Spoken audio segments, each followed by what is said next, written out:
അനാമികയുടെ മരണം നടപടികളുമായി കോളേജ് അധികൃതർ. മലയാളി നഴ്സിംഗ് വിദ്യാർത്ഥി അനാമിക ആത്മഹത്യ ചെയ്ത സംഭവത്തിൽ nursing college principal Santhanam Sweet Rose, associate professor Sujitha എന്നിവർക്ക് സസ്പെൻഷൻ. പെൺകുട്ടിയുടെ മരണത്തിൽ ആരോപണ വിധേയരായ പ്രിൻസിപ്പാളിനെയും അസോസിയേറ്റ് പ്രൊഫസറെയും സസ്പെൻഡ് ചെയ്തതായി സ്വകാര്യ സർവകലാശാല ദയാനന്ദ സാഗർ യൂണിവേഴ്സിറ്റി അറിയിച്ചു.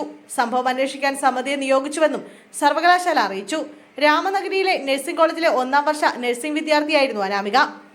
അനാമികയുടെ ആത്മഹത്യയിൽ നഴ്സിംഗ് കോളേജിനും പോലീസിനുമെതിരെ കടുത്ത ആരോപണങ്ങളുമായി ബന്ധുക്കൾ രംഗത്തെത്തിയിരുന്നു. കോളേജിന്റെ ഭാഗത്തുനിന്ന് അനാമിക നേരിട്ടത് കടുത്ത മാനസിക പീഡനമാണെന്നും principal Shantham Sweet Rose, class coordinator Sujitha എന്നിവർക്കെതിരെ ഗുരുതര ആരോപണങ്ങളുമാണ് ബന്ധു അഭിനന്ദ് ഉന്നയിച്ചത്. അനാമികയുടെ മരണത്തിൽ അന്വേഷണം ആവശ്യപ്പെട്ട് കോളേജ് കവാടത്തിൽ സഹപാഠികൾ സമരം നടത്തിയിരുന്നു. അനാമിക കോളേജിൽ ചേർന്നിട്ട് 4 മാസമേ ആയുള്ളൂ. കോളേജിൽ മൊബൈൽ അടക്കം കയ്യിൽ കൊണ്ട് നടക്കുന്നതിനും വസ്ത്രധാരണത്തിനും വിചിത്ര നിയമങ്ങളാണ്. പകൽ മുഴുവൻ ഫോൺ കോളേജ് റിസപ്ഷനിൽ വാങ്ങിവെക്കും. ഇന്റേണൽ പരീക്ഷയിൽ ഒന്നിനിടെ കയ്യിൽ മൊബൈൽ കണ്ടെന്നും അത് കോപ്പിയടിക്കാൻ കൊണ്ടുവന്നതാണെന്നും പറഞ്ഞ് അനാമികയോട് കോളേജിൽ വരണ്ടെന്ന് പറഞ്ഞെന്നാണ് സഹപാഠികൾ പറയുന്നത്. അനാമിക താമസിച്ചിരുന്ന മുറിയുടെ വാതിൽ തുറക്കാതിരുന്നതിനെ തുടർന്നാണ് സഹപാഠികൾ മുറി തള്ളി തുറന്ന് അകത്ത് കയറിയത്. കുടുംബാംഗങ്ങൾക്കായി എഴുതിയതും മാനേജ്മെന്റിനെതിരെ പരാമർശങ്ങളുള്ളതുമായ 2 ആത്മഹത്യാക്കുറിപ്പുകൾ അനാമികയുടെ മുറിയിലുണ്ടായിരുന്നെന്നാണ് കുട്ടികൾ പറയുന്നത്.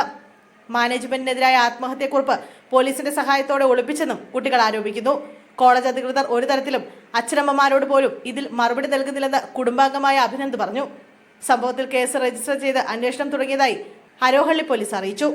കഴിഞ്ഞ 1 വർഷത്തിനിടെ ബംഗളൂരുവിൽ മാത്രം വിവിധ നഴ്സിംഗ് കോളേജുകളിലായി 15 മലയാളി വിദ്യാർത്ഥികൾ ജീവനൊടുക്കിയെന്നാണ് കണക്ക്. കർണാടകയിൽ കൂണുപോലെ മുളച്ചുപൊന്തുന്ന നഴ്സിംഗ് കോളേജുകളിൽ ഗുണനിലവാരമുള്ള വിദ്യാഭ്യാസം നൽകുന്നുണ്ടോ എന്നും കുട്ടികളുടെ മാനസികാരോഗ്യത്തിന് എന്ത് വിലയാണ് നൽകുന്നതെന്നും പരിശോധനകൾ നടക്കുന്നതേയില്ല എന്നതും തെളിയിക്കുന്ന അവസാന സംഭവമാണിത്.